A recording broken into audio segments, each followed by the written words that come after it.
Scientists estimate that spending a day outside in these conditions is like smoking 50 cigarettes. As a lung surgeon, when I open the chest, I rarely see a normal pink lung these days.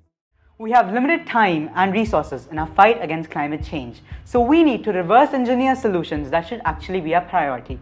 Our team carried out these statistical analyses for all the solutions given in major publications like the Drawdown Project.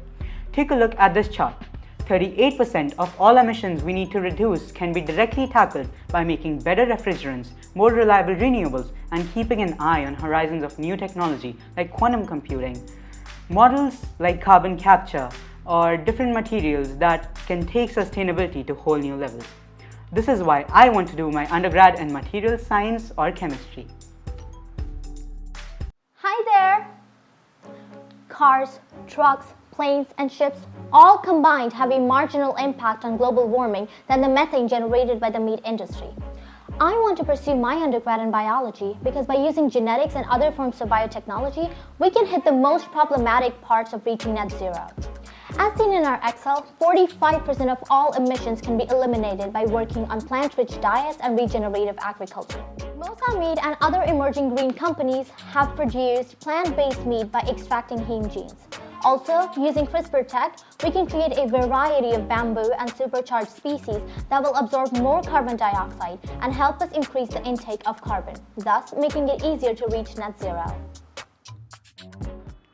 Hi there. We have already at our hands so many advanced solutions and products that are in the lab and need to be implemented at a large scale.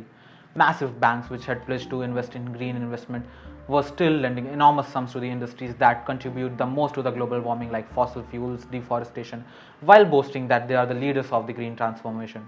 Oil companies spent an average of $1 billion to confuse and still spread misinformation. We must stop current emissions and become more mindful consumers. Mindful consumerism will drive demand, which will in turn cut off the excess supply. This is the reason why I'll pursue economics for my further studies.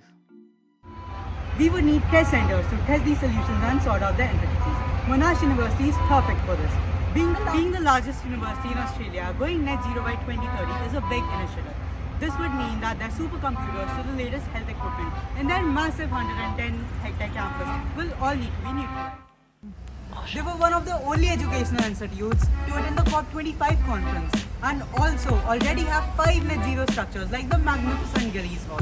Cutting edge research tied to executed outcomes will fetch us a cool planet.